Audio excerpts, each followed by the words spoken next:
Assalamualaikum warahmatullahi wabarakatuh. Kami dari kelompok 3 ingin memaparkan hasil kerjasama kami. Saya yang bernama Raihana dan teman saya Ghazal Ba'al-Fanjari akan menjelaskan definisi dari hadis mukhtalif, sebab-sebab hadis mukhtalif, dan gimana sih cara menyelesaikan hadis mukhtalif. Sebelumnya kita harus tahu nih, apa sih hadis mukhtalif itu? Nah, secara bahasa, mukhtalif berasal dari kata ikhtilaf yang artinya berbeda pendapat atau tidak sejalan. Menurut Imam An-Nawawi, hadis mukhtalif adalah dua hadis yang tampaknya bertentangan dari segi makna sehingga perlu dicari jalan tengahnya. Apakah bisa dikompromikan atau kalau tidak bisa maka dipilih salah satu yang lebih kuat. Sedangkan menurut At-Tahnui, hadis mukhtalif itu adalah dua hadis yang sama-sama diterima tapi dari segi makna seperti saling bertentangan, tapi sebenarnya masih bisa dipadukan atau dicari penjelasan yang pas supaya keduanya tetap bisa diterima asalkan tidak dipaksa penafsirannya. Selanjutnya ada sebab-sebab hadis mukhtalif. Yang pertama ada faktor internal. Faktor ini berkaitan dengan isi hadis itu sendiri. Misalnya adanya cacat dalam sanad atau matan yang membuatnya lemah sehingga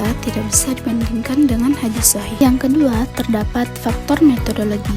Ini soal cara orang memahami hadis tersebut. Kadang ada yang menafsirkan hadis secara harfiah tanpa lihat konteks, jadi muncul perbedaan pendapat.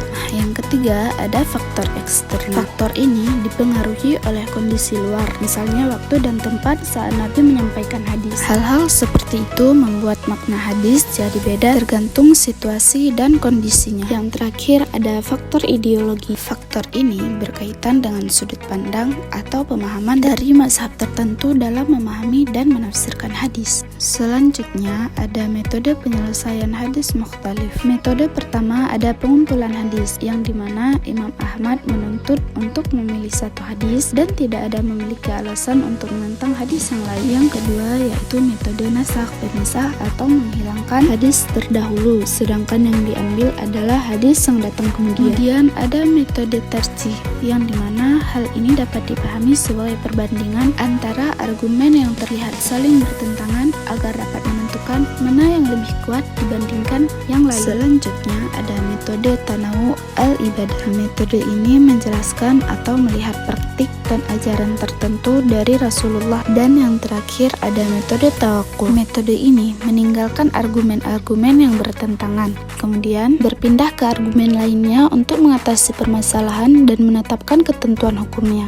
Nah, kita masuk ke dalam contoh hadis mukhtalif. Di sini terdapat perbedaan pendapat antara Wa'il bin Hujur dan Abu Hurairah. Di sini terjadi perbedaan pendapat karena Wa'il melihat Rasulullah sujud duluan meletakkan kedua lututnya sebelum kedua tangannya. Sedangkan tuntunan pada riwayat Abu Hurairah lebih dulu meletakkan kedua tangan sebelum kedua lututnya. Kedua hadis ini tampak saling bertentangan, namun sama-sama hadis sahih. Dan hadis ini sama-sama bisa dipakai sesuai konteks atau sesuai situasi dan kondisi. Berikutnya ada contoh tentang larangan ziarah kubur dan perintah ziarah kubur, yang dimana hadis ini saling bertentangan, yaitu sama-sama hadis sahih namun memiliki matan hadis yang berbeda. Ini adalah contoh hadis dari metode penyelesaian secara nasakh, yang dimana hadis yang di atas dihilangkan dan yang diambil adalah